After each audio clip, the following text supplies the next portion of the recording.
Hello, we are Group 16 from the course Analysis and Control of Risk. Today we will be talking about the ExxonMobil Torrance refinery explosion. We hope you enjoy. Let us set the scene.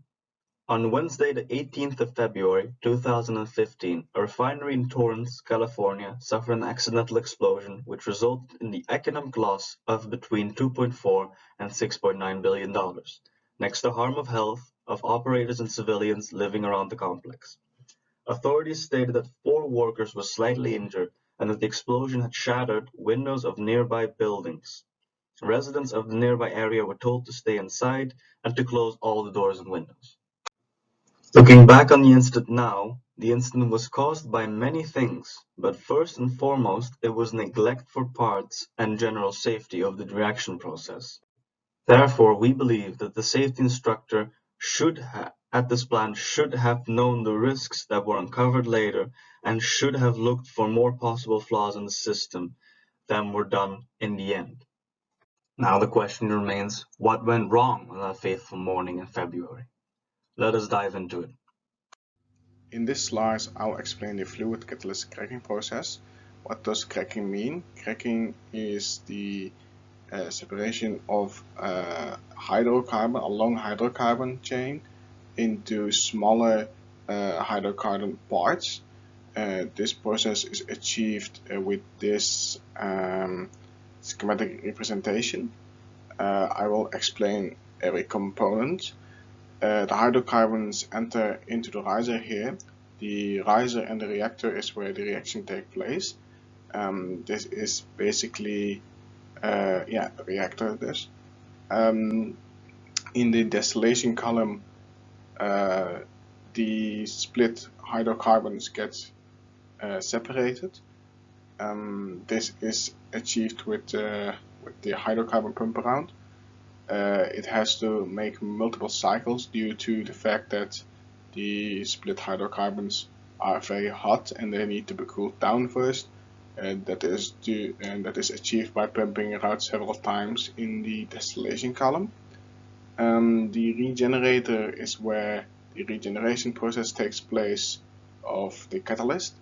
The used catalyst from the reactor goes via the spent catalyst valve into the regenerator, and after it has been regenerated by combustion with air, it gets put back into the riser via the regenerated catalyst valve.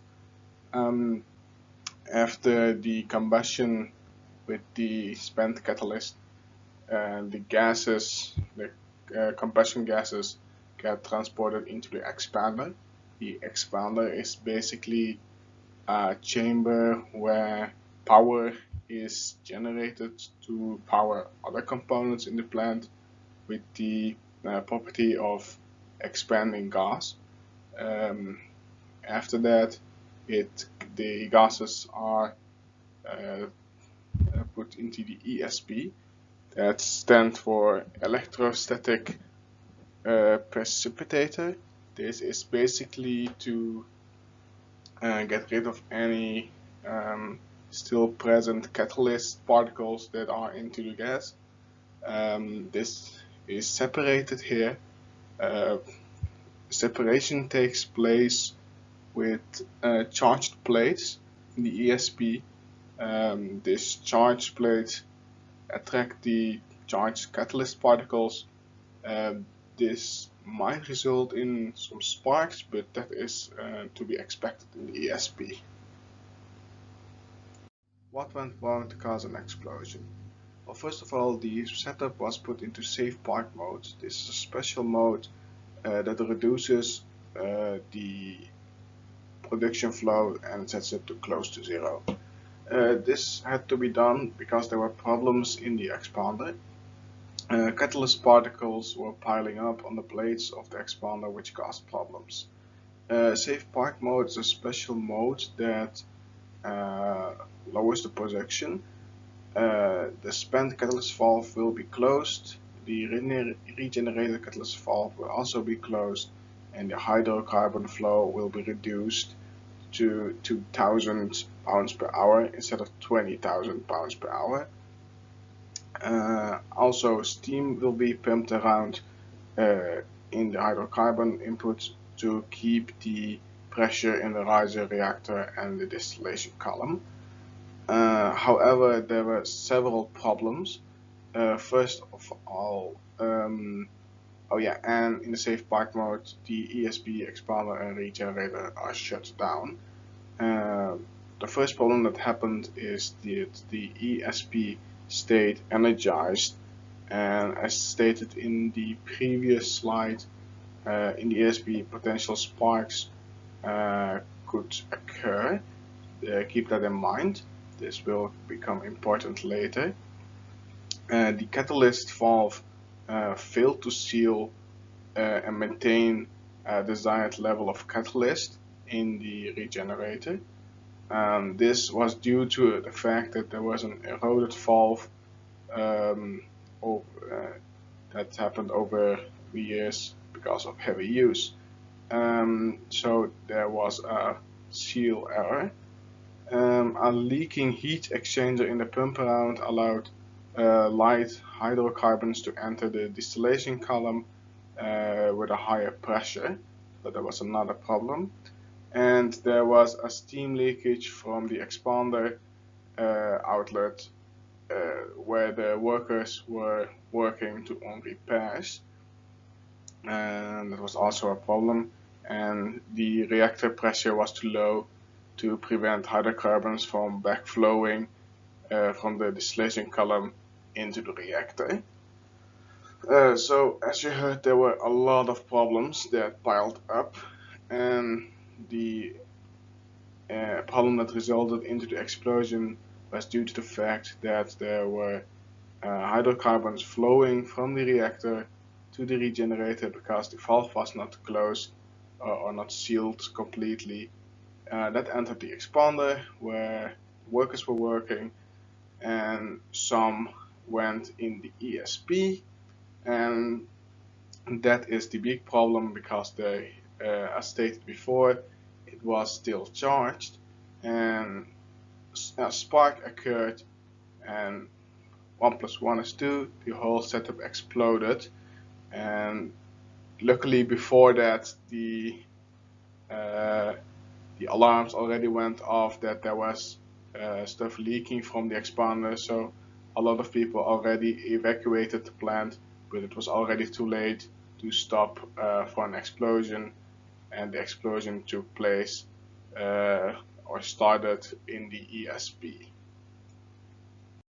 Now that we know what happened in the reaction process and what went wrong, we can look into what ExxonMobil's safety framework is. The company makes use of Operation Integrity Management System as framework for their safety culture, or OIMS. As you can see on the figure, this framework contains 11 elements, and each element has underlying values, assumptions, and expectations that the employees and organization as a whole must abide to. You can also see that it is split into 3 separate parts. So the driver, so management leadership, the operations, so everything that has to do with the operations of the plant, so personnel and training and management of change, to name a few, and the evaluation process, which has to do with the operations integrity and the improvements of the plant, of course. And according to ExxonMobil's website, this framework is implemented in all the branches of the company and implemented in every level. Now that we know what safety framework ExxonMobil is using, we can start to look at what are the deficiencies and the strengths of this framework. An analysis based on Bisbee's article on safety culture was conducted on the OIMS framework to evaluate its strengths and defects for this risk reduction. First of all, the OIMS framework mentions its implementation at every level of the organization, yet it does not highlight how it is communicated amongst workers, which is an indication that employees might not all share the same underlying principles or meet safety expectations. Furthermore, Based on this analysis, although the OIMS is built on the ISO 14001 standard, if one were to consider the numerous incidents that the company has suffered, this framework does not include a thorough report on incidents. It just states an analysis is necessary. Next to that, procedures for evaluation of health and fitness of the workforce are not mentioned. It is only mentioned training is implemented in the OIMS framework. So training of new employees is part of the safety framework, but it doesn't say anything about the evaluation of the health and the fitness. Also, the elements of the framework are too abstract and might be difficult to understand for some members of this workforce. And speaking of the members of the workforce, employees' compliance and uphold of the framework is not stated. It doesn't say anywhere how well the employees obey and comply to the standards that are given. So here are our recommendations for the OIMS framework. First of all, the OIMS framework can be made much more concise and understandable to ensure everyone, especially employees who are novel to safety culture, can master and implement it. Next to that, a thorough explanation should be included in the framework on how communication of OIMS is performed to encourage employees to adapt the same safety norms, which can eventually lead to a stronger safety culture. The framework, in our idea, should also mention procedures on how the evaluation of the health and fitness of ExxonMobil's employees is assessed and specify what exempts an employee for a particular work operation. And lastly, incident reports should be part of ExxonMobil's safety culture, since it can bring to light hidden dangers which are buried within the work system. This one we think is the most important recommendation. Recommendations. The engineers use two variables to monitor the safety of the plant. The first being the spent catalyst valve to create a physical barrier between the reactor and the regenerator.